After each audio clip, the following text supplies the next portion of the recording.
Avec nous ce soir, Ramata Maïga Coulibaly, qui est coordinatrice de l'AES, Confédération Diaspora France-Europe. Bonsoir et bienvenue. D'abord, une première réaction à cette prise du camp de Tessalit par le FLA. Après Kidal, l'armée régulière recule encore. Est-ce que ça vous inquiète? Bonsoir, monsieur. Bonsoir de m'avoir invité. Je ne comprends pas parce que c'est toujours les médias extérieurs qui disent que nos villes sont prises par le GNIM et le FLA. Pendant ce temps, nous qui vivons la situation, nous savons que nos militaires, évidemment, comment dit-on, à Kidal, à un moment, il y a eu un repli tactique. Et aujourd'hui, c'est nos militaires qui sont à Kidal. Et là, Tessalit, c'est pareil. Voilà, donc... Nous n'avons pas les mêmes informations. Ben oui. Parce que là, nous avons des images qui montraient justement sur Tessalit. Ben oui, et les images, vous les détenez comment? De qui? D'où? Est-ce que vous avez demandé, vous avez pris ces images-là sur le tas vous-même? C'est ce que je ne sais pas. De ça, on se pose la question parce que des fois, on est vraiment dérouté par ces images qui nous viennent de je ne sais pas d'où. Mais bon, quoi qu'il en soit, si la ville de Tessalit est prise, ouais, nos militaires sont là et qui se battent comme des lions contre des djihadistes qui viennent de tous les côtés. Le FLA, c'est qui? Le FLA, c'est le MNLA. Le GNIM, c'est quoi? C'est aussi des terroristes. Et le FLA, c'est pareil. Madame Coulibaly, en tout cas, nous vérifions toutes les images que nous diffusons à l'antenne, et ça, il faut aussi que ce soit dit. Les rebelles, en fait, ils appellent à une transition pacifique du pouvoir. Est-ce que vous y croyez? Une transition, c'est les rebelles qui vont appeler une transition pacifique. Mais la transition, elle est pacifique. Dans la mesure où le gouvernement du Mali a eu à organiser combien de rencontres? Il y a eu les assises où le gouvernement a tendu la main à tous ces groupes armés qui sont des terroristes, qui ont pris des armes contre leur pays, s'ils disent que c'est leur pays. Mais ceux dont c'est leur pays, le Mali est leur pays. Ces gens-là, ces Touaregs-là, sont avec la transition aujourd'hui. Ils sont dans le CNT, ils sont ministres, mais ceux qui restent avec les armes et qui ne se reconnaissent pas dans l'État malien, pour nous, ce sont des terroristes. Alors, les armes, vous le dites effectivement, il y a des prises des armes, on parle de militaires.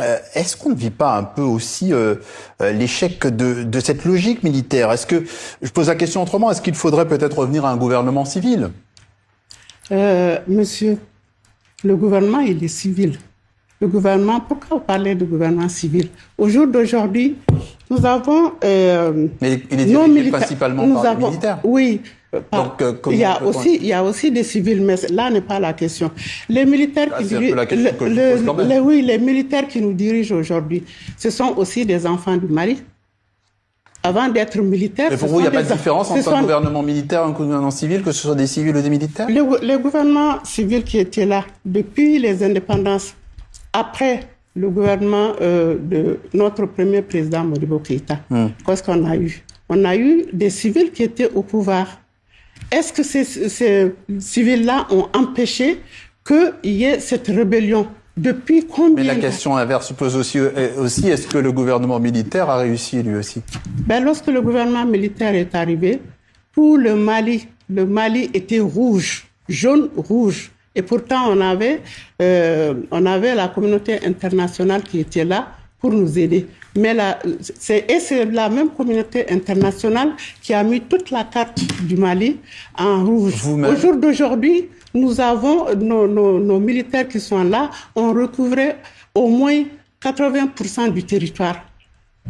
Oui. Vous-même, vous considérez quoi, comme une militaire ou comme une civile? Moi, je me considère comme un Malien qui se bat pour son pays. Pendant très longtemps, nous avons vécu la terreur. Des gens qui nous terrorisent. Nos enfants ne vont pas à l'école. Nos femmes les femmes ne peuvent pas sortir. Au jour d'aujourd'hui, les militaires sont au pouvoir. Gao, moi, je suis du Nord. Je suis de Gao. et ma ville de naissance est au centre des 3 frontières. Demain, donc je sais de quoi je parle. Demain à Paris, vous organisez un rassemblement. Oui. Vous devez remettre un mémorandum, c'est ça, à l'ambassade du Mali, c'est ça? Voilà, tout à fait. Que dit ce mémorandum dans les grandes lignes? Ce mémorandum exprime notre surprise déjà de l'attaque du 25 avril passé par des terroristes que justement les médias mainstream appellent des djihadistes. Si ce sont des djihadistes, ils ne vont pas s'attaquer à une mosquée. Parce que les djihadistes, ils se disent qu'ils font, c'est pour la religion. Et quand ils s'attaquent à une mosquée et tuer les gens dans la mosquée, on les appelle comment? Donc ça nous a surpris. Oui. Mais ceci étant, il faut savoir que on est aguerris. Nous, ça fait des années qu'on est dans cette terreur, qu'on est dans cette agression. Et comment, Madame Coulibaly, on sort finalement de cette crise? On peut parler par exemple des voisins, le Niger, le Burkina. Il n'y a pas eu beaucoup de soutien. Enfin, en tout cas, on n'en a pas vu. Comment on sort de la crise? Le Burkina et le Niger ont fait leur soutien.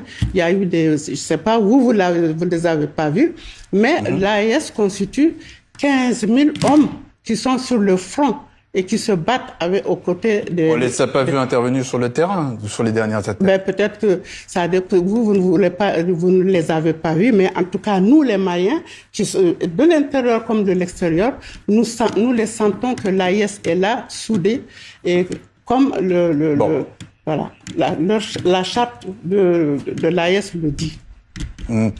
Ramata Maïga Coulibaly, coordinatrice de l'AES, Confédération Diaspora France-Europe. Merci d'être passé par notre journal Afrique sur TV5 Monde. Donc là, demain, le 2 mai, nous appelons toute la diaspora de sortir pour venir soutenir notre on l'a entendu. Merci pays pour venir condamner cet acte ignoble qui s'est passé. On n'a plus le temps, mais je profite parce que c'était très court le temps, mais je profite quand même pour dire que c'est ignoble cet acte-là, que la communauté internationale qui sont là pour dire que voilà, ils sont prêts à parler de ce qui ne va pas au Mali, mais ce qui va au Mali, ils sont pas prêts à parler.